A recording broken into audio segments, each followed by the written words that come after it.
सतनाम वाहिगुरु साहिब जी। गुर समरथ गुर निरंकार, गुर ऊंचा अगम अपार। गुर की महिमा अगम है, क्या कथे कथन हार। क्या हाँ कथी कथे कथ देखा, मैं कथना कथना जाही। जो तुद भावै सोई आखा, तिल तेरी वड्याई। तत विचार जह मथरा, जग तारण को अवतार बनायो। जप्यो जिन अर्जुन देव गुरु, फिर संकट जोन गर्भ न आयो। जप्यो जिन अर्जुन देव गुरु, फिर संकट जोन गर्भ न आयो। परम सन्मान योग, जुगो जुग अटल शब्द सतगुरु श्री गुरु ग्रंथ साहिब जी महाराज जियां दे पावन चरनां विच सुभाहिमान होए बैठे गुरमुख प्यारे सत संगी जनों, अज समुचा सिख जगत शहीदां दे सरताज, शांति दे पुंज, बाणी दे बोहित, पंजवें सतगुरु श्री गुरु अर्जन साहिब जी महाराज जी का शहीदी दिहाड़ा बड़ी श्रद्धा भावना दे नाल मना रहा है। आओ सतगुरु महाराज जी दे इस दिन नूं मुख रखदियां होया गुरु साहिब जी की कृपा नाल गुरमत विचारां साझीआं करन दा यतन करिए। उस तो पहला जिन्ने भी आप जी सतगुरु जी के प्यार विच जुड़ बैठे हो, गुरु बख्शी फतेह प्रवान करो। सारे आखो जी वाहिगुरु जी का खालसा, वाहिगुरु जी की फतेह। सतगुरु ने जिथे साडे जीवन नूं उच्चा सुच्चा बनाउण लई थ्योरी बख्शिश कीती है, उत्थे नाल ही प्रैक्टिकल करके भी जीवन दे विच दिखाया है। कोई भी मकान बनाउणा होवे ते जिन्नी कि मजबूती चाहिदी है मकान दी, उन्नियां नीहां मजबूत बनाउणियां पैंदियां हां। जिन्नियां मंजिलां आपां लैके जाणियां उन्नियां नीहां मजबूत बनदियां हां। वैसे भी आपने देखिया सुनिया होवेगा समुद्रां दे विच भी पुल बनदे आ, ते वो समुद्रां दे विच हुण पानी दे टाकरे वास्ते जिस वेले पिलर बनदे पुल खड़ा करन वास्ते किन्नी मजबूती उहदे विच किन्ना सीमट सरिया वध तो वध पाया जांदा कि ये समुंदर दीआं लहरां नूं तूफान नूं भी रोक सके, उहनूं सहार सके। गुरु नानक ने जिहड़ा सतगुरु महाराज ने धर्म आरंभ किया, ये सच का पुल बनाउणा सी ते बहुत झूठ दियां लहरां इहदे नाल टकराइयां, इहनूं ढाउण दा यतन करदियां रहियां और कर भी रहियां हन। पर उहनां नूं इह नहीं पता कि इन्हां नीहां नूं तत्ती तवी ते बैठ के गुरु अर्जन साहिब जी महाराज ने पक्का किया है। ਜੇ ਆਪਾਂ ਆਰੰਭ ਤੋਂ ਗੱਲ ਕਰੀਏ, ਸਾਹਿਬ ਗੁਰੂ ਨਾਨਕ ਸਾਹਿਬ ਜੀ ਮਹਾਰਾਜ ਤੋਂ ਲੈ ਕੇ ਜਿਸ ਵੇਲੇ ਸਤਿਗੁਰੂ ਜੀ ਨੇ ਪ੍ਰਚਾਰ ਆਰੰਭ ਕੀਤਾ, ਰਵਾਬਤਾਂ ਲਈ ਭਾਈ ਮਰਦਾਨੇ ਵਾਸਤੇ ਪੋਥੀ, ਕਲਮ, ਦਵਾਤ, ਸ਼ਾਹੀ ਵੀ ਲਈ। ਔਰ ਇੱਕ ਚੀਜ਼ ਹੋਰ ਸੀ ਗੁਰੂ ਸਾਹਿਬ ਜੀ ਦੇ ਕੋਲ ਜਿਸ ਵੇਲੇ ਪ੍ਰਚਾਰ ਵਾਸਤੇ ਤੁਰੇ, ਉਹ ਸੀ ਡੰਡਾ। ਤੇ ਮਰਦਾਨੇ ਨੇ ਪੁੱਛਿਆ, ਗੁਰੂ ਸਾਹਿਬ ਇਹ ਗੱਲ ਠੀਕ ਹੈ, ਪੋਥੀ ਆ, ਪੋਥੀ ਵਿੱਚ ਸ਼ਬਦ ਲਿਖਣੇ ਆ, ਸ਼ਾਹੀ, ਦਵਾਤ ਤੇ ਕਲਮ ਚਾਹੀਦੀ ਹੈ, ਤੇ ਡੰਡਾ ਕਾਹਦੇ ਵਾਸਤੇ ਰੱਖਿਆ? ਸਤਿਗੁਰੂ ਕਹਿੰਦੇ ਡੰਡਾ ਸ਼ਕਤੀ ਦਾ ਪ੍ਰਤੀਕ ਹੈ। ਆਪਾਂ ਪੜ੍ਹਦੇ ਹਾਂ ਭਾਈ ਗੁਰਦਾਸ ਸਾਹਿਬ ਦੇ, ਆਸਾ ਹੱਥ ਕਿਤਾਬ ਕਸ਼। ਆਸਾ ਕਹਿੰਦੇ ਡੰਡੇ ਨੂੰ। ਸਮੇਂ ਸਮੇਂ ਬੜੀਆਂ ਲਹਿਰਾਂ ਉੱਠੀਆਂ, ਬੜੇ ਤੂਫਾਨ ਉੱਠੇ ਵੀ ਇਸ ਸੱਚ ਦੇ ਮੈਲ ਨੂੰ ਗਿਰਾ ਦਿੱਤਾ ਜਾਏ, ਖਤਮ ਕਰ ਦਿੱਤਾ ਜਾਏ। ਗੁਰੂ ਅੰਗਦ ਦੇਵ ਜੀ ਦੇ ਉੱਪਰ ਬਾਦਸ਼ਾਹ ਤਲਵਾਰ ਕੱਢ ਕੇ ਖੜਦਾ ਹੈ। ਗੁਰੂ ਅਮਰਦਾਸ ਜੀ ਮਹਾਰਾਜ ਜੀ, ਭਾਈ ਦਾਤੂ ਗੁਰੂ ਅੰਗਦ ਦੇਵ ਜੀ ਦਾ ਪੁੱਤਰ, ਉਹਨਾਂ ਦੀ ਛਾਤੀ ਵਿੱਚ ਲੱਤ ਮਾਰਦਾ ਹੈ। ਫਿਰ ਜੇ ਅੱਜ ਦੀ ਗੱਲ ਕਰੀਏ, ਗੁਰੂ ਰਾਮਦਾਸ ਮਹਾਰਾਜ ਜੀ ਦਾ ਵੱਡਾ ਸਪੁੱਤਰ ਪ੍ਰਿਥੀ ਚੰਦ, ਗੁਰੂ ਅਰਜਨ ਸਾਹਿਬ ਜੀ ਦਾ ਵੱਡਾ ਭਰਾ, ਉਹ ਸਭ ਤੋਂ ਵੱਡਾ ਵਿਰੋਧੀ ਹੈ। ਬੜੇ ਪਿਆਰ ਨਾਲ ਇੱਕ ਦਿਨ ਗੁਰੂ ਰਾਮਦਾਸ ਜੀ ਨੇ ਬੁਲਾਇਆ, ਤੇ ਪ੍ਰਬੰਧ ਪੂਰਾ ਸੰਭਾਲਦਾ ਸੀ ਅੰਮ੍ਰਿਤਸਰ ਸਾਹਿਬ ਦਾ। ਕਹਿਣ ਲੱਗੇ, ਬੇਟਾ ਤੈਨੂੰ ਪਤਾ ਦੁਨੀਆ ਵਿੱਚ ਸਭ ਤੋਂ ਵੱਡਾ ਪਾਪ ਕੀ ਹੈ? ਕਹਿਣ ਲੱਗੇ, ਨਹੀਂ ਪਿਤਾ ਜੀ, ਆਪ ਜੀ ਦੱਸੋ। ਕਹਿਣ ਲੱਗੇ, ਸਭ ਤੋਂ ਵੱਡਾ ਪਾਪ ਹੈ ਆਪਣੇ ਮਾਂ-ਬਾਪ ਦਾ ਦਿਲ ਦਿਖਾਉਣਾ। ਤੂੰ ਸੇਵਾ ਤਾਂ ਕਰ ਰਹੇ ਆ, ਪਰ ਸਾਡਾ ਦਿਲ ਦਿਖਾਉਂਦਾ ਹੈ। ਤੁਸੀਂ ਸਹਿਜ ਪਾਠ ਕਰਦੇ ਹੋ, ਸ਼ਬਦ ਆ ਬਾਣੀ ਦੇ ਵਿੱਚ, ਕਾਹੇ ਪੂਤ ਝਗਰਤ ਹੋ ਸੰਗ ਬਾਪ, ਜਿਨਕੇ ਜਨੇ ਵਡੀਰੇ ਹੋ ਤਿਨ ਸਿਉ ਝਗਰਤ ਪਾਪ।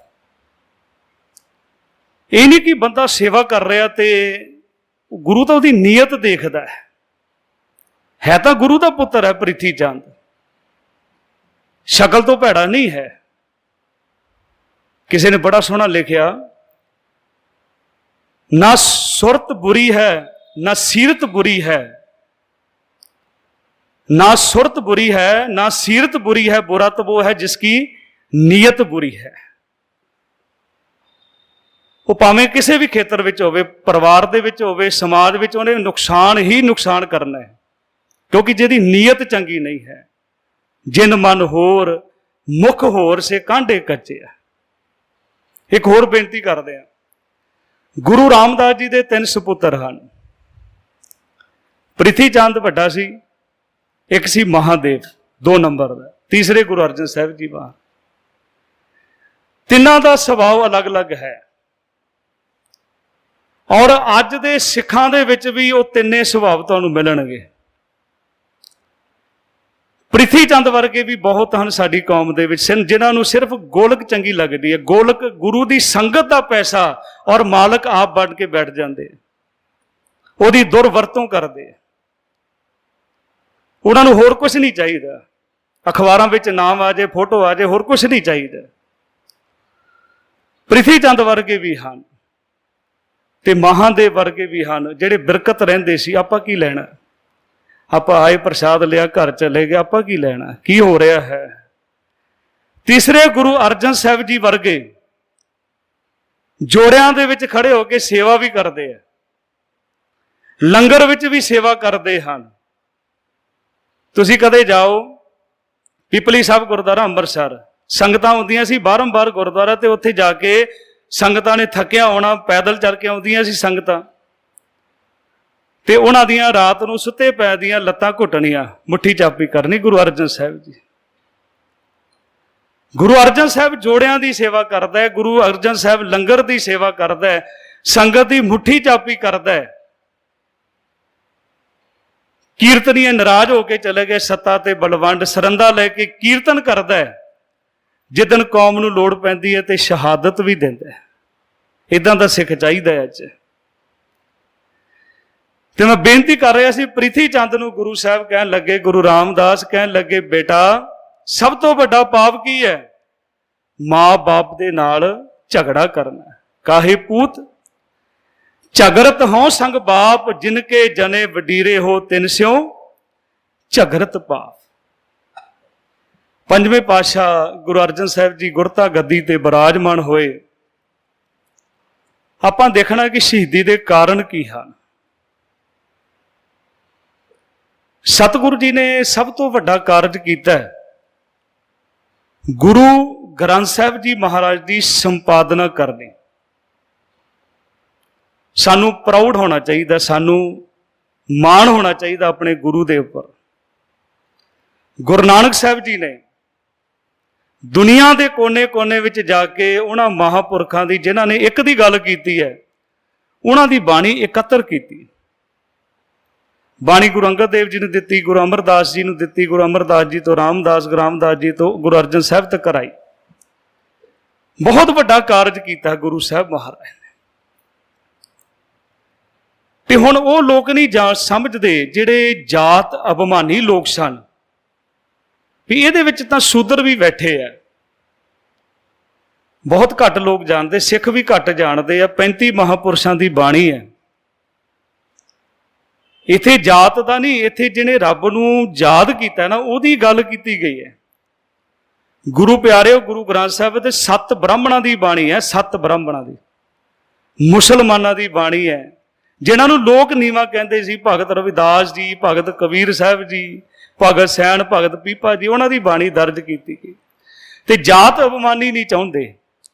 ਤੇ ਉਹਦਾ ਕਾਰਨ ਕੀ ਹੋਇਆ? ਇੱਕ ਪੰਗਤ, ਇੱਕ ਸੰਗਤ ਦਾ ਜਿਹੜੀ ਪਰੰਪਰਾ ਗੁਰੂ ਸਾਹਿਬ ਨੇ ਸ਼ੁਰੂ ਕੀਤੀ, ਔਰ 35 ਮਹਾਂਪੁਰਸ਼ ਇਕੱਠੇ ਕਰ ਦਿੱਤੇ। ਕੋਈ ਵੀ ਨਹੀਂ ਚਾਹੁੰਦਾ। ਔਰ ਹਿੰਦੂ ਬਹੁ ਗਿਣਤੀ ਦੇ ਵਿੱਚ ਸਿੱਖ ਬਣ ਰਹੇ ਆ, ਹਿੰਦੂ ਤਾਂ ਬਣ ਰਹੇ ਆ, ਤੇ ਸਿੱਖ ਵੀ ਬਣ ਕੇ ਉਸ ਤੋਂ ਬਾਅਦ ਮੁਸਲਮਾਨ ਵੀ ਸਿੱਖ ਬਣਦੇ ਹਨ। ਤੇ ਜਿਹੜੇ ਕੱਟੜ ਸਨ ਉਸ ਸਮੇਂ ਦੇ, ਕਈ ਕਾਰਨ ਸਨ ਗੁਰੂ ਸਾਹਿਬ ਦੀ ਸ਼ਹਾਦਤ ਦੇ। ਜਿਹੜੇ ਕੱਟੜ ਸੀ ਉਹਨਾਂ ਦੇ ਵਿੱਚ ਇੱਕ ਬਹੁਤ ਪ੍ਰਮੁੱਖ ਹੋਇਆ ਸ਼ੇਖ ਅਹਿਮਦ ਸਰਦੀ। ਅਕਬਰ ਬਿਮਾਰ ਸੀ ਤੇ ਉੱਥੇ ਚਲਾ ਗਿਆ ਦਿੱਲੀ। ਕਹਿਣ ਲੱਗਾ ਅਕਬਰ ਨੂੰ, ਤੇ ਅਕਬਰ ਗੁਰੂ ਘਰ ਦਾ ਪ੍ਰੇਮੀ ਸੀ, ਉਸ ਗੱਲ ਦੇ ਉੱਪਰ ਉਹਨੂੰ ਭਰੋਸਾ ਨਹੀਂ ਹੋਇਆ। ਤੇ ਹੁਣ ਅਕਬਰ ਚਾਹੁੰਦਾ ਸੀ ਵੀ ਖੁਸਰੋ ਨੂੰ ਗੱਦੀ ਦਿੱਤੀ ਜਾਏ। ਉਹਨਾਂ ਨੇ ਹੁਣ ਮੌਕਾ ਦੇਖ ਲਿਆ, ਸ਼ਰਾਰਤੀਆਂ ਨੇ। ਜਹਾਂਗੀਰ ਜਿਹੜਾ ਸੀ, ਸਲੀਮ ਉਹਦਾ ਨਾਮ ਸੀ ਪਹਿਲਾਂ, ਤੇ ਜਹਾਂਗੀਰ ਜਿਹੜਾ ਸੀ ਅਤ ਦਰਜੇ ਦਾ ਸ਼ਰਾਬੀ ਸੀ, ਔਰ ਸਾਰੇ ਕੁਕਰਮ ਕਰਦਾ ਸੀ। ਤੇ ਅਕਬਰ ਨਹੀਂ ਚਾਹੁੰਦਾ ਸੀ ਵੀ ਇਦਾਂ ਦਾ ਦੇਸ਼ ਦਾ ਰਾਜਾ ਹੋਵੇ। ਉਹ ਖੁਸਰੋ ਨੂੰ ਬਣਾਉਣਾ ਚਾਹੁੰਦਾ ਸੀ। ਬਗਾਵਤ ਹੋਈ ਸੀ ਖੁਸਰੋ ਦੀ। ਇਹ ਵੀ ਗੁਰੂ ਸਾਹਿਬ ਦੇ ਉੱਪਰ ਇਲਜ਼ਾਮ ਲੱਗਾ ਵੀ ਤੁਸੀਂ ਹੁਣ ਗੁਰੂ ਘਰ ਦੇ ਵਿੱਚ ਤਾਂ ਕੋਈ ਵੀ ਆ ਸਕਦਾ ਹੈ, ਤੁਸੀਂ ਉਹਨੂੰ ਪਨਾਹ ਦਿੱਤੀ ਹੈ। ਤੇ ਹੁਣ ਜਹਾਂਗੀਰ ਦੇ ਕੰਨ ਭਰਨੇ ਸ਼ੁਰੂ ਕਰ ਦਿੱਤੇ ਵੀ ਅਕਬਰ ਤਾਂ ਹੁਣ ਚਲਾ ਗਿਆ ਦੁਨੀਆ ਤੋਂ, ਵੀ ਤੈਨੂੰ ਗੱਦੀ ਤੇ ਅਸੀਂ ਬਿਠਾਵਾਂਗੇ, ਪਰ ਤੂੰ ਇਸ, ਉਹ ਲਿਖਦਾ ਆਪਣੀ ਕਿਤਾਬ ਵਿੱਚ ਲਿਖਦਾ, ਜਹਾਂਗੀਰ ਝੂਠ ਦੀ ਦੁਕਾਨ ਲਿਖਦਾ ਗੁਰੂ ਘਰ ਨੂੰ, ਵੀ ਇਹਨੂੰ ਤੂੰ ਬੰਦ ਕਰਨਾ ਹੈ। ਤੇ ਇਹਦਾ ਦੇਖੋ ਪ੍ਰਤੱਖ ਇਤਿਹਾਸ ਪੜ੍ਹ ਕੇ ਦੇਖੋ, 6 ਮਹੀਨੇ 9 ਦਿਨ ਹੋਏ ਸੀ ਜਿੱਦਣ ਗੁਰੂ ਸਾਹਿਬ ਦੀ ਸ਼ਹਾਦਤ ਹੋ ਗਈ। ਜਹਾਂਗੀਰ ਨੂੰ ਤਖਤ ਤੇ ਬੈਠਿਆ ਸਿਰਫ 6 ਮਹੀਨੇ 9 ਦਿਨ। ਪਹਿਲਾ ਕੰਮ ਹੀ ਉਹਨੇ ਇਹ ਕੀਤਾ ਵੀ ਗੁਰੂ ਅਰਜਨ ਸਾਹਿਬ ਜੀ ਨੂੰ ਸ਼ਹੀਦ ਕੀਤਾ ਜਾਏ। ਸ਼ੇਖ ਅਹਿਮਦ ਸਰਦੀ, ਸ਼ੇਖ ਫਰੀਦ ਬੁਖਾਰੀ, ਕਿਉਂਕਿ ਸਖੀ ਸਰਵਰ ਦਾ ਉਸ ਵੇਲੇ ਬੜਾ ਜ਼ੋਰ ਸੀ। ਉਹਦੇ ਪਿੱਛੇ ਉਹਦਾ ਮੂਲ ਸੀ ਮੁਸਲਮਾਨ, ਕੱਟੜ ਮੁਸਲਮਾਨ। ਅੱਜ ਵੀ ਤੁਸੀਂ ਉਹ ਪੰਜਾਬ ਵਿੱਚ ਨਗਾਹੇ, ਪੀਰ ਨਗਾਹੇ ਵਾਲਾ ਕਹਿੰਦੇ ਆ, ਉਹਦੀਆਂ ਬੜੀਆਂ ਕਬਰਾਂ ਸੀ। ਉਹਨਾਂ ਨੂੰ ਲੋਕੀ ਛੱਡ ਕੇ ਗੁਰੂ ਦੀ ਸਿੱਖ ਬਹੁਤ ਗਿਣਤੀ ਵਿੱਚ ਬਣ ਰਹੇ ਸਨ। ਉਹ ਵੀ ਬੜੇ ਔਖੇ ਸੀ। ਤੇ ਕਾਰਨ ਜਿਹੜੇ ਸਨ, ਸਖੀ ਸਰਵਰ ਹੋ ਗਿਆ, ਇਸਲਾਮ ਦੇ ਮੋਢੀ ਹੋ ਗਿਆ, ਇੱਕ ਕਾਰਨ ਪ੍ਰੀਤੀ ਚੰਦ ਹੋ ਗਿਆ, ਇੱਕ ਚੰਦੂ ਦੀਵਾਨ ਹੋ ਗਿਆ, ਜਿਹਨੂੰ ਜਹਾਂਗੀਰ ਨੇ ਲਾਹੌਰ ਦਾ ਦੀਵਾਨ ਲਾਇਆ। ਤੇ ਜਦੋਂ ਜਹਾਂਗੀਰ ਬਣਿਆ, ਲਾਹੌਰ ਦਾ ਗਵਰਨਰ ਜਿਹੜਾ ਸੀ ਸ਼ੇਖ ਅਹਿਮਦ ਸਰਹੱਦੀ ਲਾਇਆ, ਉਹਨੇ ਫਿਰ ਆਪਣਾ ਨਾਮ ਬਦਲਿਆ ਸੀ ਮੁਰਤਜ਼ਾ ਖਾਂ, ਕਿਉਂਕਿ ਜਹਾਂਗੀਰ ਤਾਂ ਚਲਾ ਗਿਆ ਸੀ ਹੁਕਮ ਕਰਕੇ, ਬਾਕੀ ਕੰਮ ਤਾਂ ਇਹਨਾਂ ਨੇ ਕੀਤਾ। ਸ਼ੇਖ ਅਹਿਮਦ ਸਰਹੱਦੀ ਤੇ ਚੰਦੂ ਦੀਵਾਨ ਨੇ ਗੁਰੂ ਸਾਹਿਬ ਨੂੰ ਸ਼ਹੀਦ ਕਰਨ ਦਾ ਕਾਰਨ। ਇੱਕ ਕਾਰਨ ਹੋਰ ਸੀ, ਅਕਬਰ ਦਾ ਇੱਕ ਬੜਾ, ਤੁਸੀਂ ਸੁਣਿਆ ਹੋਣਾ, ਬੀਰਬਲ ਉਹਦਾ ਨਾਮ ਸੀ, ਵੈਸੇ ਬ੍ਰਾਹਮਣ ਸੀ, ਉਹਦਾ ਅਸਲੀ ਨਾਮ ਸੀ ਮਹੇਸ਼ ਦਾਸ। ਇਹ ਵੀ ਗੁਰੂ ਅਰਜਨ ਸਾਹਿਬ ਜੀ ਦੀ ਸ਼ਹਾਦਤ ਵਾਸਤੇ ਜ਼ਿੰਮੇਵਾਰ ਸੀ। ਇੱਕ ਕਾਰਨ ਨਹੀਂ ਹੁੰਦਾ, ਕਿਉਂਕਿ ਜਿਹੜੇ ਵਿਰੋਧੀ ਲੋਕ ਹੁੰਦੇ ਆ ਜਾਂ ਜਿਹੜੇ ਜਿਨ੍ਹਾਂ ਦੀ ਨੀਅਤ ਚੰਗੀ, ਜਿੱਦਾਂ ਮੈਂ ਕਿਹਾ ਨੀਅਤ ਚੰਗੀ ਨਹੀਂ, ਉਹ ਭਾਵੇਂ ਕੋਈ ਕੌਮ ਦਾ ਹੋਵੇ ਕੌਮ ਨੂੰ ਵੀ ਬਦਨਾਮ ਕਰ ਲੈਂਦੇ। ਭਾਵੇਂ ਮੁਸਲਮਾਨ ਹੋਵੇ, ਕੋਈ ਕੌਮ ਮਾੜੀ ਨਹੀਂ ਹੈ, ਨਾ ਹਿੰਦੂ ਨਾ ਮੁਸਲਮਾਨ, ਨਾ ਹਿੰਦੂ बुरा है ना मुसलमान बुरा है, बुराई पर आ जाए तो हर इंसान बुरा है। ਤੇ ਉੱਥੇ ਹੁਣ ਗੁਰੂ ਸਾਹਿਬ ਮਹਾਰਾਜ ਇਹ ਕਾਰਨ ਕੀ ਬਣ ਗਏ। ਗੁਰੂ ਸਾਹਿਬ ਮਹਾਰਾਜ ਨੂੰ ਗ੍ਰਿਫਤਾਰ ਕੀਤਾ ਗਿਆ, ਸਤਿਗੁਰੂ ਜੀ ਲਾਹੌਰ ਪਹੁੰਚਦੇ ਆ। ਹੁਣ ਦੇਖੋ ਕਿੰਨਾ ਕੁਛ ਕੀਤਾ ਹੈਗਾ ਸਾਡੇ ਨਾਲ। ਗੁਰੂ ਅਰਜਨ ਸਾਹਿਬ ਜੀ ਦੀ ਸ਼ਹਾਦਤ, ਤੇ ਜਿਸ ਵੇਲੇ ਕੋਈ ਵੀ ਮਰਦਾ ਹੈ ਨਾ, ਜਾਂ ਉਹਨੂੰ ਸਜ਼ਾ ਦਿੱਤੀ ਜਾਂਦੀ, ਫਾਂਸੀ ਵੀ ਚੜ੍ਹਦੇ, ਤੇ ਉਹਦੀ ਦਲੀਲ ਅਪੀਲ ਸੁਣੀ ਜਾਂਦੀ ਹੈ। ਗੁਰੂ ਸਾਹਿਬ ਸਾਹਮਣੇ ਨਹੀਂ ਰੱਖੀ ਗਈ, ਨਾ ਦਲੀਲ ਨਾ ਅਪੀਲ। ਉਹਨਾਂ ਨੂੰ ਪਤਾ ਸੀ ਸਾਡੀਆਂ ਦਲੀਲਾਂ ਝੂਠੀਆਂ ਹੋ ਜਾਣਗੀਆਂ। ਹੁਣ 3 ਸ਼ਰਤਾਂ ਰੱਖੀਆਂ ਗੁਰੂ ਅਰਜਨ ਸਾਹਿਬ ਜੀ ਦੇ ਸਾਹਮਣੇ। ਚੰਦੂ ਦੀ ਧੀ ਦਾ ਰਿਸ਼ਤਾ, ਦੂਸਰਾ ਜਿਹੜਾ ਸੀ ਕਿ ਗੁਰੂ ਗ੍ਰੰਥ ਸਾਹਿਬ ਦੇ ਵਿੱਚ ਮੁਹੰਮਦ ਸਾਹਿਬ ਦੀ ਉਸਤਤ ਕੀਤੀ ਜਾਏ, ਇਸਲਾਮ ਦੀ ਉਸਤਤ ਕੀਤੀ ਜਾਏਗੀ, ਇਹ ਦੁਨੀਆ ਦਾ ਵੱਡਾ ਧਰਮ ਹੈ। ਤੇ ਤੀਸਰਾ ਹੈ ਕਿ ਜਿੰਨਾ ਤੁਹਾਡੀ ਗੋਲਕ ਆਉਂਦੀ ਹੈ ਉਹਦਾ ਟੈਕਸ ਦਿੱਤਾ ਜਾਏ। ਗੁਰੂ ਸਾਹਿਬ ਨੇ ਪਹਿਲੀ ਗੱਲ ਦਾ ਜਵਾਬ ਦਿੱਤਾ, ਕਹਿਣ ਲੱਗੇ ਸਾਡੇ ਵਾਸਤੇ ਧੀ ਭਾਵੇਂ ਸਿੱਖ ਦੀ ਹੋਵੇ, ਹਿੰਦੂ ਦੀ ਹੋਵੇ, ਮੁਸਲਮਾਨ ਦੀ ਹੋਵੇ, ਮਸਾਈ ਦੀ, ਕਿਸੇ ਦੀ ਵੀ ਹੋਵੇ, ਉਹ ਸਾਡੇ ਵਾਸਤੇ ਧੀ ਹੈ। ਜਿਹਨੂੰ ਸੰਗਤ ਨੇ ਪ੍ਰਵਾਨ ਨਹੀਂ ਕੀਤਾ ਉਹ ਗੁਰੂ ਘਰ ਦੀ ਨਹੁੰ ਨਹੀਂ ਬਣ ਸਕਦੀ। ਹਾਂ, ਧੀ ਕਰਕੇ ਅਸੀਂ ਉਹਨੂੰ ਪ੍ਰਵਾਨ ਕਰਦੇ ਹਾਂ। ਤੇ ਦੂਸਰਾ ਕਿ ਇਹਦੇ ਵਿੱਚ ਮੁਹੰਮਦ ਸਾਹਿਬ ਦੀ ਜਾਂ ਇਸਲਾਮ ਦੀ ਉਸਤਤ ਕੀਤੀ ਜਾਏ। ਗੁਰੂ ਸਾਹਿਬ ਕਹਿੰਦੇ ਕਿ ਅਸੀਂ ਤਾਂ ਸਾਰੇ ਹੀ ਨਾਮ ਉਚਾਰਨ ਕਰਦੇ ਹਾਂ, ਪੜ੍ਹਦੇ ਨਾ ਤੁਸੀਂ ਸ਼ਬਦ, ਕੋਈ ਬੋਲੇ ਰਾਮ ਰਾਮ, ਕੋਈ ਖੁਦਾਏ, ਕੋਈ ਸੇਵਾ ਗੁਸਈਆਂ, ਕੋਈ ਅਲਾ ਹੈ। ਸਾਨੂੰ ਕਿਸੇ ਨਾਮ ਤੋਂ ਨਫ਼ਰਤ ਨਹੀਂ, ਅਲਰਜੀ ਨਹੀਂ ਹੈ, ਕਿਉਂਕਿ ਸਭ ਕੋ ਮੀਤ ਹਮ ਆਪਨ ਕੀਨਾ, ਹਮ ਸਭਨਾ ਕੇ ਸਾਜਨ। ਅਸੀਂ ਤਾਂ ਇਹ ਕਹਿੰਦੇ ਹਾਂ, ਏਕ ਪਿਤਾ ਏਕਸ ਕੇ ਹਮ ਬਾਰਕ, ਤੂੰ ਮੇਰਾ ਗੁਰ ਹਾਈ। ਸਾਨੂੰ ਨਫ਼ਰਤ ਥੋੜੇ ਹੈ। ਤੇ ਤੀਸਰਾ, ਟੈਕਸ ਦਿੱਤਾ ਜਾਏ, ਗੁਰੂ ਦੀ ਗੋਲਕ ਦਾ ਟੈਕਸ। ਤੁਸੀਂ ਪ੍ਰਾਊਡ ਕਰੋ, ਮਾਣ ਕਰੋ। ਅੱਜ ਵੀ ਕਿਸੇ ਵੀ ਗੁਰਦੁਆਰਾ ਸਾਹਿਬ ਦਾ ਟੈਕਸ ਨਹੀਂ ਦਿੱਤਾ ਜਾਂਦਾ। ਇਸ ਦੇਸ਼ ਵਿੱਚ ਛੱਡ ਦਿਓ, ਬਾਹਰਲੇ ਦੇਸ਼ਾਂ ਵਿੱਚ ਵੀ ਨਹੀਂ ਦਿੱਤਾ ਜਾਂਦਾ। ਹੋਰ ਮਾਣ ਦੀ ਗੱਲ ਹੋਰ ਹੈ, ਜੇ ਕੋਈ ਗੁਰੂ ਘਰ ਦੇ ਵਾਸਤੇ ਦਸਵੰਧ ਦੇਣਾ ਚਾਹੁੰਦਾ ਉਹਨੂੰ ਵੀ ਟੈਕਸ ਨਹੀਂ ਲੱਗਦਾ। ਕਿੱਡੀ ਵੱਡੀ ਗੁਰੂ ਸਾਹਿਬ ਮਹਾਰਾਜ ਗੁਰੂ ਅਰਜਨ ਸਾਹਿਬ ਜੀ ਕਿਰਪਾ ਕਰਕੇ ਜੇ ਮੰਨ ਜਾਂਦੇ ਤੇ ਦਿੰਦੇ ਨਾ ਤੁਸੀਂ ਵੀ ਟੈਕਸ ਰੋਜ਼, ਵੀ ਕਿੰਨੀ ਗੋਲਕ ਆਹੀ ਤੇ ਕਿੰਨਾ ਟੈਕਸ ਦੇਣਾ ਹੈ। ਇਹ ਗੁਰੂ ਸਾਹਿਬ ਮਹਾਰਾਜ ਸਾਡੇ ਵਾਸਤੇ ਪੂਰਨੇ ਪਾ ਗਏ, ਬੜੀ ਵੱਡੀ ਕਿਰਪਾ ਕਰ ਗਏ। ਤੇ ਗੁਰੂ ਅਰਜਨ ਸਾਹਿਬ ਜੀ ਮਹਾਰਾਜ ਵਾਸਤੇ ਤਸੀਹੇ ਤਿਆਰ ਕੀਤੇ ਗਏ। 5 ਦਿਨ ਤਸੱਦਦ ਕੀਤਾ ਗਿਆ, ਗੁਰੂ ਸਾਹਿਬ ਜੀ ਨੂੰ 5 ਦਿਨ ਤਸੀਹੇ ਦਿੱਤੇ ਗਏ। ਚੰਦੂ ਦੀਵਾਨ ਸੀ, ਹੁਕਮ ਕੀਤਾ ਕਿ ਗੁਰੂ ਸਾਹਿਬ ਜੀ ਨੂੰ ਪਾਣੀ, ਲੰਗਰ ਕੁਛ ਵੀ ਨਾ ਖਾਣ ਵਾਸਤੇ ਦਿੱਤਾ ਜਾਏ। ਇਹ ਆਪੇ ਮਾਫੀ ਮੰਗ ਲੈਣਗੇ ਆ ਕੇ ਵੀ ਮੈਂ ਭੁੱਖਾ ਨਹੀਂ ਰਹਿ ਸਕਦਾ, ਪਰ ਉਹਨੂੰ ਇਹ ਕੀ ਨਹੀਂ ਪਤਾ, ਇਹ ਤਾਂ ਪੜ੍ਹਦੇ ਆ, ਜੇ ਭੁੱਖ ਦੇ ਤਾਂ ਇਤ ਹੀ ਰਾਜਾ, ਦੁੱਖ ਵਿੱਚ ਸੋਖ ਬਣਾਏ। ਪੂਰਾ ਜ਼ੋਰ ਲਾ ਲਿਆ, 24 ਘੰਟੇ ਨਿਕਲ ਗਏ, ਕਿਤੇ ਆਵਾਜ਼ ਨਹੀਂ ਆਈ। ਤੇ ਦੂਸਰਾ ਦਿਨ ਜਿਹੜਾ ਸੀ, ਗੁਰੂ ਸਾਹਿਬ ਜੀ, ਗੁਰੂ ਅਰਜਨ ਸਾਹਿਬ ਜੀ ਨੂੰ ਤਸੀਹਾ ਦਿੱਤਾ ਗਿਆ। ਉਬਲਦੇ ਪਾਣੀ ਦੇ ਵਿੱਚ ਗੁਰੂ ਸਾਹਿਬ ਨੂੰ ਬਿਠਾਇਆ ਗਿਆ, ਉਬਲਦੀ ਦੇਗ ਦੇ ਵਿੱਚ। ਇਹ ਤੁਸੀਂ ਵੀ ਜਾਣਦੇ ਹੋ ਤੇ ਚੰਦੂ ਵੀ ਜਾਣਦਾ ਸੀ ਕਿ ਪਾਣੀ ਪਾ ਦਿਓ, ਬੰਦਾ ਉਸੇ ਵੇਲੇ ਨਹੀਂ ਮਰਦਾ। ਕਿਸੇ ਚਾਹ ਡੁੱਲ ਜਾਂਦੀ ਜਾਂ ਗਰਮ ਪਾਣੀ, ਛਾਲੇ ਪੈ ਜਾਂਦੇ, ਸਰੀਰ ਤੇ ਸੜ ਜਾਂਦਾ, ਪਰ ਮੌਤ ਨਹੀਂ ਹੁੰਦੀ ਜਲਦੀ। ਪਹਿਲਾਂ ਤਸੀਹਾ ਦਿੱਤਾ ਵੀ ਤਸੱਦਦ ਕਰੋ। ਇਹ ਆਪੇ ਕਹਿ ਦੇਣ ਕਿ ਮੈਂ ਇਸਲਾਮ ਕਬੂਲ ਕਰਦਾ ਜਾਂ ਮੈਂ ਤੁਹਾਡੀਆਂ ਸ਼ਰਤਾਂ ਮੰਨਦਾ। ਗੁਰੂ ਸਾਹਿਬ ਜੀ ਮਹਾਰਾਜ ਜੀ ਦਾ ਸਰੀਰ ਉਬਲਦੀ ਦੇਗ ਦੇ ਵਿੱਚ ਬਿਠਾ ਦਿੱਤਾ ਗਿਆ। ਥੋੜੀ ਦੇਰ ਬਾਅਦ ਪੂਰਾ ਸਰੀਰ ਛਾਲਿਆਂ ਦੇ ਨਾਲ ਭਰਿਆ, ਪੂਰਾ ਸਰੀਰ ਛਾਲਿਆਂ ਨਾਲ। ਫਿਰ ਗੁਰੂ ਸਾਹਿਬ ਨੂੰ ਕੋਠੜੀ ਵਿੱਚ ਰੱਖਿਆ ਗਿਆ। ਤੀਸਰਾ ਦਿਨ ਹੋਇਆ, ਤਵੀ ਤਪਾਈ ਗਈ, ਅੱਗ ਬਾਲ ਕੇ ਤਵੀ ਗਰਮ ਕੀਤੀ ਗਈ। ਔਰ ਤਵੀ ਤੇ ਬਿਠਾਉਣ ਤੋਂ ਪਹਿਲਾਂ ਫਿਰ ਚੰਦੂ ਕਹਿੰਦਾ, ਮਹਾਰਾਜ ਹਾਲੇ ਵੀ ਰਹਿਮ ਕਰ ਦਿਆਂਗੇ, ਤੁਹਾਡਾ ਇਲਾਜ ਕਰਾ ਦਿਆਂਗੇ ਜਿਹੜੇ ਤੁਹਾਡੇ ਸਰੀਰ ਤੇ ਛਾਲੇ ਹੋ ਗਏ ਆ, ਤੁਸੀਂ ਸਾਡੀਆਂ ਸ਼ਰਤਾਂ ਮੰਨ ਲਓ। ਗੁਰੂ ਸਾਹਿਬ ਨੇ ਸਿਰ ਹਿਲਾ ਦਿੱਤਾ। ਤੀਸਰੇ ਦਿਨ ਥੋੜਾ ਕੁ ਸਮਾਂ ਗੁਰੂ ਸਾਹਿਬ ਜੀ ਨੂੰ ਤਵੀ ਤੇ ਬਿਠਾਇਆ ਗਿਆ, ਥੋੜਾ ਸਮਾਂ ਤਵੀ ਤੋਂ ਲਾ ਕੇ ਫਿਰ ਕਹਿੰਦਾ, ਇਲਾਜ ਕਰਾ ਦੇਵਾਂਗੇ, ਤਸੀਹੇ ਨਹੀਂ ਦੇਵਾਂਗੇ, ਮੌਤ ਨਹੀਂ ਦੇਵਾਂਗੇ, ਮੰਨ ਜਾਓ, ਸ਼ਰਤ ਮੰਨ ਲਓ। ਗੁਰੂ ਸਾਹਿਬ ਕਹਿੰਦੇ ਨਹੀਂ। ਚੌਥਾ ਦਿਨ ਆਇਆ ਸੀ ਜਿਸ ਦਿਨ ਤਵੀ ਨੂੰ ਇੰਨਾ ਗਰਮ ਕੀਤਾ ਗਿਆ ਕਿ ਜਿਹਨੂੰ ਕੋਈ ਦੇਖ ਕੇ ਹੀ ਡਰ ਜਾਏ।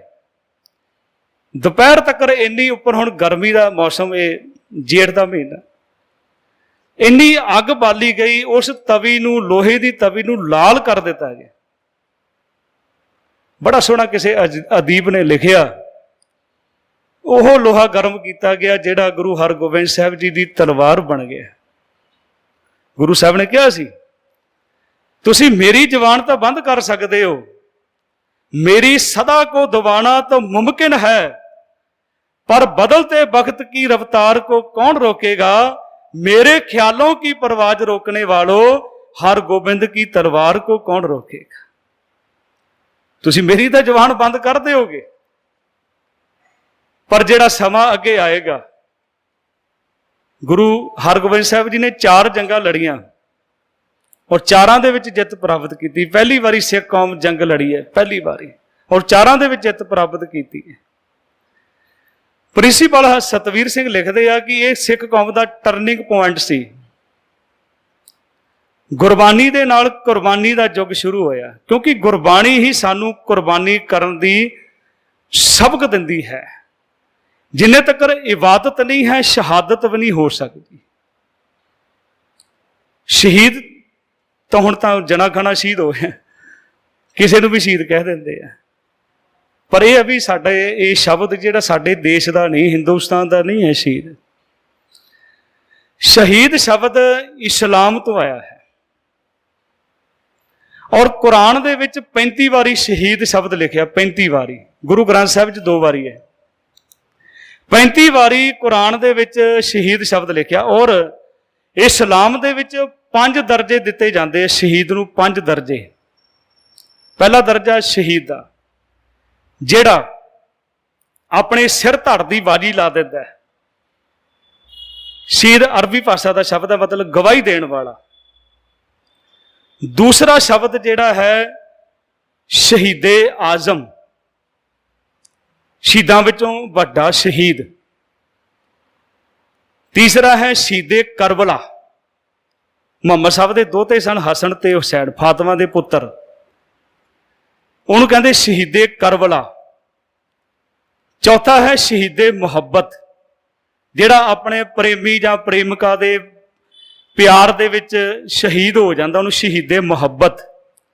ਇੱਕ 5ਵਾਂ ਇਸਲਾਮ ਦੇ ਵਿੱਚ ਉਹਨਾਂ ਨੇ ਦਰਜਾ ਦਿੱਤਾ ਸ਼ਹੀਦੇ ਵਤਨ, ਜਿਹੜਾ ਆਪਣੇ ਆਵਾਮ ਵਾਸਤੇ, ਆਪਣੇ ਵਤਨ ਵਾਸਤੇ ਸ਼ਹੀਦ ਹੋ ਜਾਂਦਾ। ਤੇ ਉੱਥੇ ਤਾਂ ਥੋੜੀ ਗਿਣਤੀ ਹੈ ਨਾ, ਇੱਧਰ ਤਾਂ ਮਾਫ ਕਰਨਾ ਗਿਣਤੀ ਕੋਈ ਨਹੀਂ ਹੈ। ਤੇ ਸਾਨੂੰ ਅੱਜ ਦੇ ਦਿਨ ਇਸੇ ਕਰਕੇ ਮਨਾਏ ਜਾਂਦੇ, ਸਾਡੇ ਅੰਦਰ ਕਿਤੇ ਜਾਗਰਤੀ ਆ ਜਾਏ। ਤੁਸੀਂ ਸਾਰੇ ਪੜ੍ਹੇ ਲਿਖੇ ਬੈਠੇ ਹੋ, ਈਸਾਈਅਤ ਦੇ ਵਿੱਚ ਇੱਕ ਈਸਾ ਮਸੀਹ ਸੂਲੀ ਤੇ ਚੜ੍ਹਿਆ। ਅੱਜ ਪੂਰੀ ਦੁਨੀਆ ਦੇ ਵਿੱਚ ਉਹਨਾਂ ਨੇ ਆਪਣਾ ਧਰਮ ਫੈਲਾਇਆ, ਪੂਰੀ ਦੁਨੀਆ ਦੇ ਵਿੱਚ। ਔਰ ਜੇ ਮੈਂ ਕਿਤੇ ਗਲਤ ਨਾ ਹੋਵਾਂ, 84 ਭਾਸ਼ਾ ਦੇ ਵਿੱਚ ਉਹਨਾਂ ਦਾ ਲਿਟਰੇਚਰ ਸ਼ਬਦ ਹੈ। 84 ਭਾਸ਼ਾ ਵਿੱਚ, ਸਾਡਾ ਤਾਂ ਪੰਜਾਬੀ ਦੇ ਵਿੱਚ ਸਾਡੇ ਘਰਾਂ ਵਿੱਚ ਨਹੀਂ ਹੈ। ਹੋਰ ਸਾਡੇ ਪੰਜਾਬੀ ਨਹੀਂ ਅਸੀਂ ਬੋਲਦੇ, ਨਾ ਪੰਜਾਬੀ ਲਿਖਦੇ। ਅਸੀਂ ਪਤਾ ਨਹੀਂ ਕਾਹਦਾ ਪ੍ਰਚਾਰ ਕਰਨਾ ਚਾਹੁੰਦੇ ਹਾਂ। ਅਸੀਂ ਆਪਸ ਵਿੱਚ ਆਪਣੇ ਪਰਿਵਾਰ ਦੇ ਵਿੱਚ ਪੰਜਾਬੀ ਵਿੱਚ ਨਹੀਂ ਗੱਲ ਕਰਦੇ। ਵੱਧ ਤੋਂ ਵੱਧ ਸ਼੍ਰੋਮਣੀ ਕਮੇਟੀ ਸਿੱਖ ਮਿਸ਼ਨਰੀ ਕਾਲਜ ਨੇ ਪੰਜਾਬੀ, ਹਿੰਦੀ, ਅੰਗਰੇਜ਼ੀ ਦੇ ਵਿੱਚ 3 ਕੁ ਭਾਸ਼ਾ ਵਿੱਚ ਛਪਿਆ। ਤੁਹਾਡੀ ਤਾਂ ਗਿਣਤੀ ਕੋਈ ਨਹੀਂ। 550 ਸਾਲ ਦਾ ਇਤਿਹਾਸ ਹੈ ਗੁਰੂ ਪਿਆਰਿਓ। 9 ਲੱਖ ਸ਼ਹਾਦਤ ਹੋ ਚੁੱਕੀ ਅੱਜ ਤੱਕ, 9 ਲੱਖ। ਜਿਹੜੇ ਆਪਣੇ ਸ਼ਹੀਦਾਂ ਨੂੰ ਭੁੱਲ ਜਾਂਦੇ ਆ, ਤੇ ਉਹ ਦੁਨੀਆ ਤੇ ਉਹਨਾਂ ਦਾ ਰਹਿਣਾ ਕੀ ਹੈ।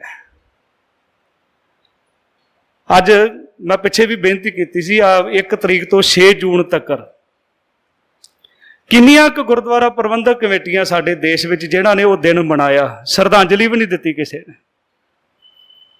ਕਿਸ ਕੋਲ ਡਰਦੇ ਆ ਸੱਚ ਵਾਸਤੇ ਸ਼ਹੀਦੀ ਦਿੱਤੀ, ਸੱਚ ਵਾਸਤੇ ਗੁਰੂ ਅਰਜਨ ਸਾਹਿਬ ਜੀ ਨੇ ਪੂਰਨੇ ਪਾਏ, ਜਿਨ੍ਹਾਂ ਨੂੰ ਸ੍ਰੀ ਅਕਾਲ ਤਖਤ ਸਾਹਿਬ ਨੇ ਸਾਡੀ ਕੌਮ ਨੇ ਸ਼ਹੀਦ ਮੰਨਿਆ ਔਰ ਸਿੱਖ ਮੰਨਣ ਵਾਸਤੇ ਤਿਆਰ ਨਹੀਂ ਹਨ।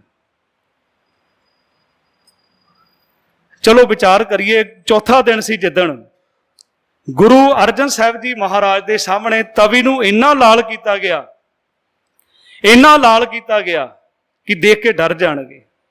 ਚੰਦੂ ਦੂਰ ਬੈਠਾ ਹੈ, ਸੇਕ ਬਹੁਤ ਹੈ, ਆਵਾਜ਼ ਦਿੰਦਾ ਹੈ ਰੁਕ ਜਾਓ, ਨਹੀਂ ਰੁਕੇ। ਗੁਰੂ ਅਰਜਨ ਸਾਹਿਬ ਜੀ ਚੱਲੀ ਜਾ ਰਹੇ ਹੈ। ਪਰ ਇੱਕ ਦਿਨ ਇੱਕਦਮ ਕੀ ਹੋਇਆ, ਜਦੋਂ ਗੁਰੂ ਸਾਹਿਬ ਮਹਾਰਾਜ ਤਵੀ ਦੇ ਕੋਲ ਪਹੁੰਚੇ ਆ ਤੇ ਇੱਕਦਮ ਰੁਕੇ ਤੇ ਜੱਦੂ ਖੁਸ਼ ਹੋ ਗਿਆ ਕਿ ਗੁਰੂ ਸਾਹਿਬ ਡਰ ਗਏ। ਗੁਰੂ ਸਾਹਿਬ ਤਵੀ ਨੂੰ ਦੇਖ ਕੇ ਡਰ ਗਏ ਆ। ਉਹ ਤਾਂ ਰੇਤ ਗਰਮ ਹੋ ਰਹੀ ਹੈ ਤੇ ਚੰਦੂ ਭੱਜ ਕੇ ਆਇਆ, ਮਹਾਰਾਜ ਡਰ ਗਏ ਨਾ, ਇੰਨੀ ਤਵੀ ਤੇ ਬੈਠੋਗੇ ਸਾਰਾ ਮਾਸ ਉਖੜ ਜਾਏਗਾ, ਹੱਡੀਆਂ ਰਹਿ ਜਾਣੀਆਂ। ਕਹਿੰਦੇ ਚੰਦੂ ਮੈਂ ਡਰਿਆ ਨਹੀਂ ਹੈ, ਅਸੀਂ ਤਾਂ ਪੜ੍ਹ ਕੇ ਆਏ, ਮੇਰਾ ਪਿਤਾ ਕਹਿੰਦਾ ਤਨ ਮਨ ਕਾਟ ਕਾਟ ਸਭ ਅਰਪੀ, ਵਿੱਚ ਅਗਨੀ ਆਪ ਜਲਾਈ, ਪੱਖਾ ਫੇਰੀ ਪਾਣੀ ਢੋਵਾਂ, ਜੋ ਦੇਵੇ ਸੋ ਖਾਈ। ਅਸੀਂ ਤਾਂ ਉਸ ਗੁਰੂ ਦੇ ਸਿੱਖ ਹਾਂ। ਕਹਿਣ ਲੱਗੇ ਫਿਰ ਰੁਕੇ ਕਾਤੇ? ਉਹ ਕਹਿਣ ਲੱਗਾ ਮੈਂ ਇਸ ਕਰਕੇ ਰੁਕਿਆ ਹਾਂ, ਚੰਦੂ ਜਿੰਨੀ ਤੂੰ ਲਾਲ ਕਰਨੀ ਚਾਹੁੰਦਾ ਸੀ ਨਾ ਤਵੀ, ਓਨੀ ਲਾਲ ਹੱਲੇ ਹੋਈ ਨਹੀਂ, ਅੱਗ ਹੋਰ ਬਾਲ, ਅੱਗ ਹੋਰ ਬਾਲ ਦੇ, ਚੰਗੀ ਤਰ੍ਹਾਂ ਲਾਲ ਕਰ ਦੇ। ਤਵੀ ਨੂੰ ਹੋਰ ਬਾਲਣ ਵਾਲ ਕੇ ਲਾਲ ਕੀਤਾ, ਚੌਂਕੜਾ ਮਾਰ ਕੇ ਗੁਰੂ ਅਰਜਨ ਸਾਹਿਬ ਜੀ ਮਹਾਰਾਜ ਬੈਠ ਗਏ ਤੇ ਉੱਪਰ ਜਿਹੜਾ ਜਲਾਦ ਭੜਭੁੰਜਾ ਸੀ, ਕੜਛੇ ਭਰ ਭਰ ਕੇ ਗਰਮ ਰੇਤ ਦੇ ਗੁਰੂ ਅਰਜਨ ਸਾਹਿਬ ਦੇ ਉੱਪਰ ਪਾ ਰਹੇ ਆ। ਤੇ ਗੁਰੂ ਅਰਜਨ ਸਾਹਿਬ ਜੀ ਕੀ ਪੜ ਰਿਹਾ, ਤੇਰਾ ਕੀਆ ਮੀਠਾ ਲਾਗੇ, ਤੇਰਾ ਕੀਆ ਮੀਠਾ ਲਾਗੇ, ਤੇਰਾ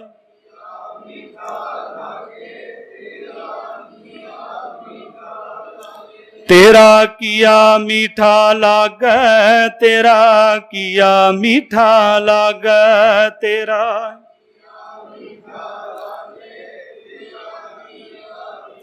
ਬੜੀ ਅਡੋਲ ਅਵਸਥਾ ਦੇ ਵਿੱਚ ਮੰਗਦੇ, ਹਰ ਨਾਮ ਪਦਾਰਥ ਨਾਨਕ ਮੰਗੇ, ਗੁਰ ਮੇਰੇ ਸੰਗ ਸਦਾ ਹੈ ਨਾਲ।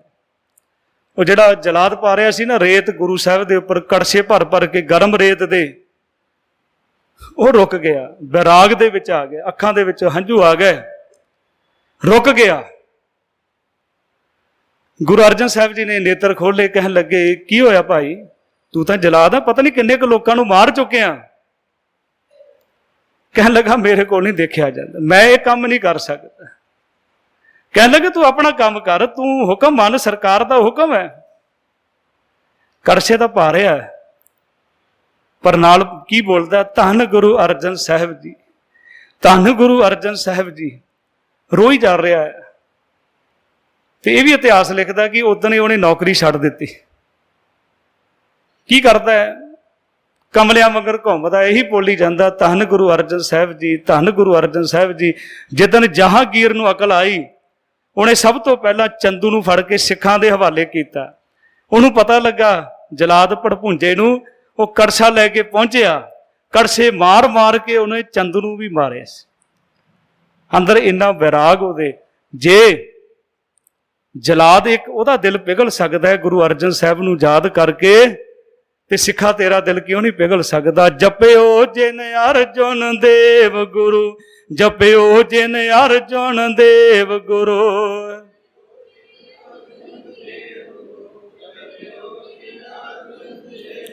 ਫਿਰ ਸੰਕਟ ਜੋਨ ਗਰਭ ਨਾ ਆਇਓ, ਜਪਿਓ ਜਿਨ ਅਰਜਨ ਦੇਵ ਗੁਰੂ। ਫਿਰ ਸੰਕਟ ਜਪਿਓ ਜਿਨ ਅਰਜਨ ਦੇਵ ਗੁਰੂ। ਇਹ ਚੌਥੇ ਦਿਨ ਤਸੀਹੇ ਦਿੱਤੇ ਗਏ ਗੁਰੂ ਸਾਹਿਬ ਮਹਾਰਾਜ ਨੂੰ। ਤੇ ਫਿਰ ਗੁਰੂ ਸਾਹਿਬ ਜੀ ਦਾ ਸਰੀਰ ਤਵੀ ਤੋਂ ਉਤਾਰ ਦਿੱਤਾ ਗਿਆ, ਔਰ ਪੰਜਵੇਂ ਦਿਨ ਅੱਜ ਦੇ ਦਿਨ ਗੁਰੂ ਸਾਹਿਬ ਮਹਾਰਾਜ ਜੀ ਦੇ ਸਰੀਰ ਨੂੰ ਕਿਲੇ ਦੇ ਨਾਲ ਵਗਦੀ ਹੋਈ ਰਾਵੀ ਦੇ ਵਿੱਚ ਗੁਰੂ ਸਾਹਿਬ ਮਹਾਰਾਜ ਦਾ ਸਰੀਰ ਰੋੜ ਦਿੱਤਾ ਗਿਆ। ਇਹ ਵੀ ਬਹੁਤ ਵੱਡਾ ਤਸੀਹਾ ਸੀ, ਗਰਮ ਸਰੀਰ ਨੂੰ ਪਾਣੀ ਦੇ ਵਿੱਚ ਰੋੜ ਦਿੱਤਾ ਗਿਆ। ਜੋਤੀ ਜੋਤ ਰਲੀ ਸੰਪੂਰਨ ਥੀਆਰਾ। ਇੱਕ ਨੀਂਹ ਮਜ਼ਬੂਤ ਕਰ ਦਿੱਤੀ, ਜੋ ਮੈਂ ਪਹਿਲਾਂ ਬੇਨਤੀ ਕੀਤੀ ਹੈ। ਜਦੋਂ ਵੇਲੇ ਸਮੁੰਦਰਾਂ ਦੇ ਵਿੱਚ ਪੁਲ ਬਣਦੇ ਨਾ, ਉਹਨਾਂ ਦੇ ਪਿੱਲਰ ਜਿਹੜੇ ਆ ਬੜੇ ਮਜ਼ਬੂਤ ਬਣਾਏ ਜਾਂਦੇ ਆ, ਵੀ ਕਿਤੇ ਕਿਤੇ ਤੂਫਾਨ ਦੇ ਨਾਲ, ਕਿਤੇ ਲਹਿਰਾਂ ਦੇ ਨਾਲ ਇਹ ਪੁਲ ਨਾ ਡਿੱਗ ਜਾਏ। ਤੇ ਗੁਰੂ ਸਾਹਿਬ ਨੇ ਇੰਨਾ ਮਜ਼ਬੂਤ ਪਿੱਲਰ ਤਿਆਰ ਕੀਤਾ, ਸਿੱਖੀ ਦੀ ਨੀਂਹ ਇੰਨੀ ਮਜ਼ਬੂਤ ਕੀਤੀ ਹੈ। ਤੁਹਾਡੇ ਸਾਹਮਣੇ ਹੀ ਆ, ਤੁਸੀਂ ਸਾਰੇ ਇਤਿਹਾਸ ਨੂੰ ਜਾਣਦੇ, ਕਿੰਨੇ ਤੂਫਾਨ ਆਏ ਆ ਸਿੱਖ ਕੌਮ ਦੇ ਸਾਹਮਣੇ, ਤੇ ਇਹਨੂੰ ਤੂਫਾਨ ਕੋਈ ਖਤਮ ਨਹੀਂ ਕਰ ਸਕਦਾ। ਸਿਰਫ ਅਸੀਂ 2% ਆ ਦੁਨੀਆ ਦੇ ਵਿੱਚ, ਤੇ ਬਦੌਲਤ ਕਿਹਦੇ ਆ? ਗੁਰੂਆਂ ਦੀ ਬਦੌਲਤ ਆ। ਬੜੇ ਭਾਗਾਂ ਵਾਲੇ ਜਿਨ੍ਹਾਂ ਨੂੰ ਯਾਦ ਹੈ ਗੁਰੂ ਸਾਹਿਬ ਦੀ ਸ਼ਹਾਦਤ। ਤੁਸੀਂ ਗੁਰੂ ਚਰਨਾਂ ਦੇ ਵਿੱਚ ਜੁੜ ਬੈਠੇ ਹੋ। ਸਤਿਗੁਰੂ ਮਹਾਰਾਜ ਕਿਰਪਾ ਕਰਨ ਅਸੀਂ ਗੁਰੂ ਸਾਹਿਬ ਜੀ ਦੇ ਜੀਵਨ ਤੋਂ ਪ੍ਰੇਰਨਾ ਲੈ ਸਕੀਏ।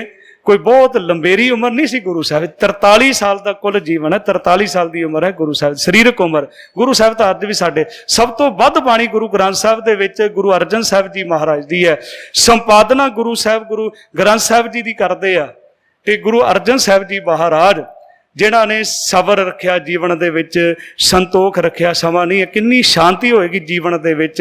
ਹਰੇਕ ਪਾਸਿਓਂ ਟਾਕਰਾ ਹੋਇਆ। ਗੁਰੂ ਸਾਹਿਬ ਮਹਾਰਾਜ ਨੇ ਬੜੀ ਕਿਰਪਾ ਕੀਤੀ ਹੈ, ਜੋ ਕੰਮ ਕੀਤਾ ਪੂਰਾ ਕੀਤਾ। ਜੇ ਗੁਰੂ ਸਾਹਿਬ ਨੇ ਦਰਬਾਰ ਸਾਹਿਬ ਬਣਾਇਆ, ਪੂਰਾ ਬਣਾਇਆ।